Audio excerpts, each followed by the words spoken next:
Hey, how's it going, everybody? Kenny here. Today we're going to go over Jumia one more time because we haven't had a lot of coverage on Jumia. And I found a really interesting interview, and so I want to kind of go over the interview itself, and we'll talk about the technical analysis up front. And so, Jumia. The reason we're covering it right now really is because the stock price is going down, a little bit. We kind of thought about this beforehand, and so, we built a strategy to buy in tranches, and we actually have not loaded the boat yet. We're looking for 28 to load the boat. So if you were following our little strategy, then you would have known that we are not fully loaded yet for Jumia. So when I get to around 28, and maybe if the price action is even a little bit more thin than it usually is, because growth is kind of being hindered right now based on just the perceived interest rate growth. And if you don't know kind of why that is, then it really just has to do with whether or not interest rates are going to grow naturally or artificially. And if they grow naturally, growth stocks will be just fine. And if they grow artificially, that might be a problem for not just Jumia, but a lot of the other stocks that I'm quite sure that some of you all are in. And so we're just going over this because I do recognize that a bunch of you who are looking at Jumia may have been new investors and looked at just the high growth potential and the quote unquote Amazon of Africa and said, hey, this is a win, I'm buying right now, and stocks can only go up. Well, I'm here to tell you stocks can definitely go down. And again, we were prepared for this, but I still want to talk about it. So what do I think is going to happen from here? We're like quadruple bottoming right here. So this is super strong support. If you look at here, 33 is very strong. And folks are calling out that like, hey, yeah, we're dropping through the bottom here. A couple of things, though. That's a little bit okay based on a couple of things. If it's dropping down here through here, it's because, we did have this kind of share dilution. Basically, Citigroup got 8.96 million dollars worth of ordinary shares, 17.9 million ordinary shares. So, because of that share dilution, obviously the stock price is going to go down. But you should be kind of emphatic that the CFO, whoever is doing CIO stuff, is paying attention to that stuff, right? He's like, and you remember when they did it, it was strong. Like during even the tech kind of sell-off, Jumia was doing pretty well. And then right here is when that happened, right? And so, diluting shares when the price is high is much better than diluting shares when the price is low. So, I think that they're paying attention, and I kind of commend them for it because we knew that it's something they want to make sure that they have, is that runway, so they can showcase their profitability, showcase that their model works. And it's all that's covered in the interview, so we'll get to that in a second. But in terms of the stock price, what do I think? Well, we do have a price target of 28, but that honestly might change now for a couple of reasons. Again, because of the share dilution, more shares outstanding, and some of this other kind of bleeding off right here. 25 is definitely a interesting price target for me. So instead of loading the boat at 28, I've been nibbling at it here and there just because, I don't know if it's going to go up from here. I know it's going to go up, but I don't know when it's going to go up. So looking at 28 still as another spot to buy a tranche, but then loading the boat at definitely around 25. And that's where you just turn off the computer, go away, and sit on your hands and see you in 5 years or whatever your timeline is, or whatever your kind of exit strategy is. So based on that, that's what I'm doing for that. So that's my technical analysis. Pretty simple, pretty straightforward. Have I redacted my price target? Not really. We still have a long way to go. We have 8 months, and I know Jumia tends to run really hot when it runs really hot. We just need to turn the corner a little bit here, and we will see how that goes. I definitely think we revisit 65 before the end of the year, and I'm still pretty bullish, and I still think we might be able to hit 75, 80 maybe, depending on how we turn this corner and depending on how earnings comes out.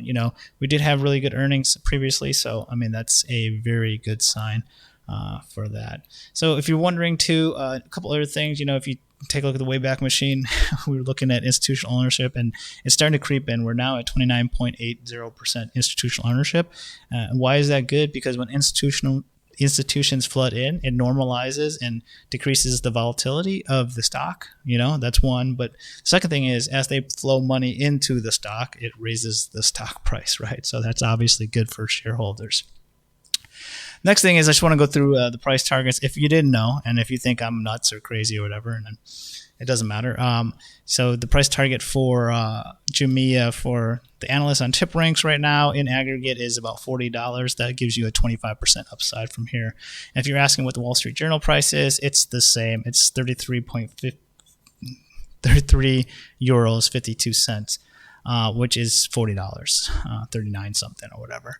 So that said, I just wanted to cover that piece of it. Now let's go ahead and get to this interview and kind of talk about this. So this is on Voices of Wall Street via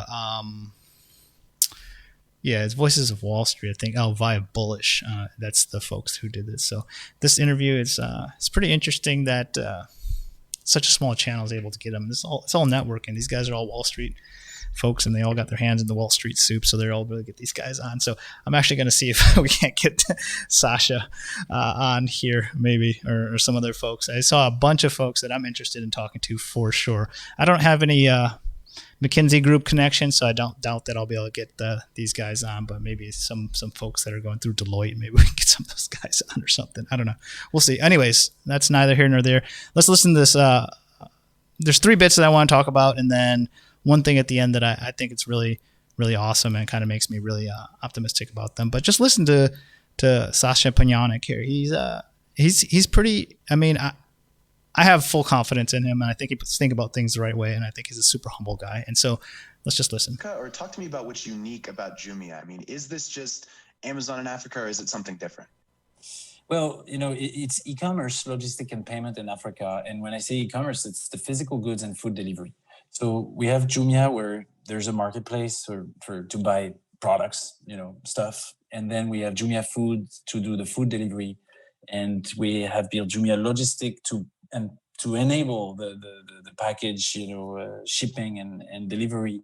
And we treat that as a business. And then, of course, we have Jumia Pay. So I think, we're Jumia. And Jumia, in a way, some things that we do are closer to maybe Alibaba than Amazon. Some things that we do are closer to maybe Mercado Libre. Some things that we do are closer to some examples that we see in Southeast Asia, like, I don't know, Shopee or something like that. So I think at the end of the day, e-commerce is both the same everywhere, but also very different. What's unique about e-commerce is it's down to the small details. How do you work with sellers? How do you do logistics? How do you do payments? How do you build a brand which is relevant to consumers? How do you offer products which are relevant? And all those things are conceptually the same everywhere in the world, but they're different. And this is why local players at the end of the day always, are very strong, because they're tailored to the market. You see in Poland, this company which went public recently, Allegro. I mean, it's a Polish company. So right. We want to be successful and relevant to consumers, and we look at what's happening in the world, take examples and look at those role models, but then we do it right for our consumers and our sellers. And so the one kind of piece that I wanted to add to that is, if you think about how things are scaling, or how things are kind of localizing and decentralizing, if you will, Jumia has a big part of that. And so, being able to develop each definitive little niche version of Jumia in each country is definitely a factor. And I think they're trying to do that. I think this is kind of symbolic of like back in the day where like even in YouTube, you all are YouTube viewers, you watch YouTube, so you kind of know this. Like, you have your very few folks. It's like your Uncle Jimmy, right? Your Uncle Jimmy sold watermelon. A lot of people can sell watermelon, but I'm just going to go buy it from Uncle Jimmy because I know him, right? So Jumia is trying to set that up. And I think even if, these other folks come in, what's the worst that can happen? Jumia gets bought out, or the infrastructure kind of increases, and then Jumia's share of that probably increases as well. So, very good just very good thought about how to localize this and what their competitive advantage is. And this guy asked the question a couple times, but very good answers here. So this next clip here. and continue to grow your platform there? Well, we've been very focused on building, you know, our brand and our service for Africa, which, like I said, you know, takes a great deal of focus, great deal of adaptation, and great deal of passion to do it in Africa. And you know, from an outsider perspective, I look at those players, and I think they're very busy on you know, with their own priorities, I would say, right? And if you look at their international expansion, it's, you know, I think Africa is pretty far in the list, but who knows, right? You know, they have their own strategy. They haven't come for you guys yet. I mean, what if they do come after you guys? What's your plan to fight them off? Well, you know, we don't control that. So what we control is to do a great job, build a great business, build a great brand, build a great service. And again, like, to do that in Nigeria, in Kenya, in Senegal, in Morocco, in Egypt, and so on, like I said, like, it takes a lot. It takes a lot of efforts. It takes a lot of adaptations. It takes a lot of you know, time and focus to do it. And we are only doing that, right? We are only doing this. And at the end of the day, that's what we need to focus on. And the rest, you know, I don't control what others decide to do. I control what I build. And if I build a great business, I think great things will happen anyway. Yeah, I mean, and this is kind of why we like AMD too, right? So if you watched any videos on this channel, you know that AMD is another one, right? We just look at for people who are doing really great things and trying to kind of master their little ecosystem or whatever like that. So in terms of AMD, that's just having the innovative and technological advantage and just really outpacing everybody, right? And so Jumia, in my mind, is still doing what they have signed up to do. And as a shareholder, and if you're an investor, you're a shareholder, you know, as a person who has stake in the company, I think that is a good thing, right? Like, it's a good thing that Jumia is doing all these things. I don't have anything against it, you know, really tailoring and having a boutique solution to the problem that is Africa, the logistic problem, the payment problem, the e-commerce problem, and kind of solving that and solving it in whatever way that it develops. And I think that is that's substantial, and having the right team. And of course, you know, I always talk about the CEO and, you know, whoever the management is, and really trying to dig deep into that sometimes. You know, and at face value, maybe sometimes we haven't kind of done that deep dive here on the channel because it takes a long time and it's just watching a ton of videos like this. But I think this was important for me to showcase, just kind of give you that confidence. And I do like how, you know, he's just getting on the air and just kind of talking his mind, speaking his piece or whatever like that. So two more little clips here. So let's keep going. Next, and where are your eyes laser focused right now in terms of the future? Yeah, it's a very good question. We are right now in the middle of a strategic phase where we want to grow the business. Of course, it's a very big focus in order to, I would say, put the profitability question kind of behind us, right? So I think 3 years ago, we gathered and we realized, look, there's no question about our business. Like I said, e-commerce is proven. There's no doubt about that. There's no doubt about Africa. There's no doubt, I think, about our execution. And there's only one question really that remains, right? It's like, yeah, well, how does it look, you know, from a profitable standpoint? And is this business profitable? And so we have been very focused on this over the last few years, because we think that as the profitability question and the model is proven from a financial standpoint, we will have a lot of opportunities to create more values and to invest more resources behind great opportunities that we have. And so we're going to stay focused on that strategy, which is to, you know, a combination of growing the business, growing the number of users, transactions, GMV, driving the penetration of JumiaPay. And as we do that, bring the company on a path to profitability. And here our goal is to really hit some milestones so that we all feel comfortable that the model works and that the business is profitable. And so over the last few quarters, we've brought a few exciting milestones. Like, first, we were gross profit after fulfillment positive in one country, then at group level. And we've been making money on every order for now 3 quarters in a row. So, you know, those milestones, they keep coming. And I think as they come, then we can all, you know, sort of agree that the profitability question is behind us, and then we can consider, you know, a lot of options for the next phase, which includes. So let me Yeah. So the one thing that just want to add here, it's just really basic, but like I just want to really drive home, and this drives it home that this is still a growth story. You know, a lot of folks come in talking about Mercado Libre and all these other companies and all that stuff. Like, yeah, they're great companies too, but they're on a different growth trajectory. They are much more mature. This is a very nascent startup, which is why there's so much more growth potential on the backside. And sure, all these other companies that you want to have or you want to try to compare Jumia to definitely in a different stage of maturation. So with all this said, I just want to really bring it home and just listen to the way he's talking about the company, listen to the way he's thinking about it. Like this is it. Like this is. Again, it is it's a company that's growing. It's not mature, but that's indeed why there's so much room for market cap, room for addressable market, room for growth. Period. And that's why I think it still has a lot of runway before it hits maturity and starts to slow down its growth. So the final thing I do want to leave you with is kind of like I was telling you about. This is a dude that I'd root for, and I hope I can be this kind of at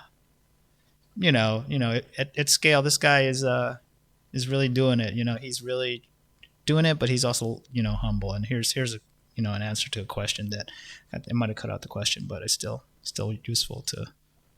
Well, we want to stay very humble about it because we see ourselves as a very young company. No, look, there's no time for humility here on the Voices of Wall Street. No. Throw that out. Talk about why you're the greatest. No. The business is going to be huge. Yeah, exactly. But like we are here for the long term, and we know it's going to be a long journey. And part of why we are excited about doing that at all is also to change a bit the perception about Africa. Right. And when you read the news, and if you go, you can do the experience yourself. Now you log into any news network and you type Africa and you're going to see the usual stuff.